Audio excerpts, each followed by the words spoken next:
devez mettre la roue tout en haut. Si vous voulez mourir, hein? Encore un tout petit peu.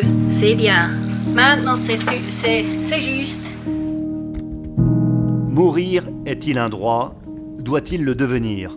Certains l'affirment et militent depuis plusieurs années pour légaliser en France l'euthanasie ou le suicide assisté. Le président de la République, Emmanuel Macron, n'a pas caché ses intentions en s'adressant à Line Renaud lors de la remise de la Légion d'honneur.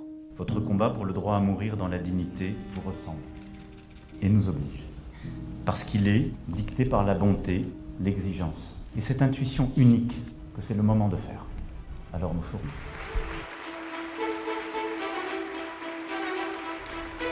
Le compte à rebours est lancé. Convention citoyenne, mission parlementaire, intervention d'experts vont ponctuer l'année 2023. Le Comité consultatif national d'éthique a déjà donné sa caution à la légalisation de l'aide active à mourir. Si l'euthanasie s'installe en France, est-ce à nos médecins que l'on demandera de donner la mort? C'est hyper violent, c'est demander à la médecine d'éliminer les plus vulnérables ou ceux qui souffrent le plus. Nous avons suivi le travail de ceux qui sont en unité de soins palliatifs. Chaque jour, des hommes et des femmes accompagnent les personnes en fin de vie pour apaiser leurs souffrances et les aider à profiter des derniers moments de l'existence. Je ne sais pas comment ça se fait que je vais bien, mais touchons du bois, voilà.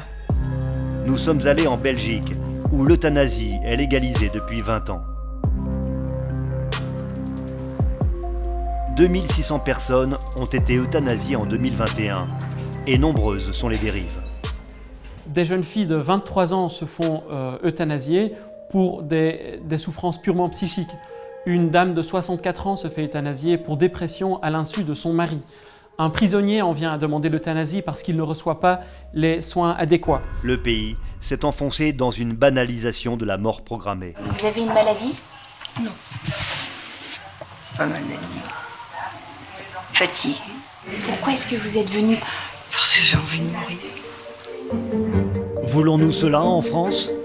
Personnes âgées, vulnérables, handicapées, demain, seront-elles incitées à mourir? Sous couvert de respecter le droit et la liberté de chacun, on établit une forme de tri entre les individus. Une enquête inédite pour comprendre les enjeux et les dérives de l'euthanasie.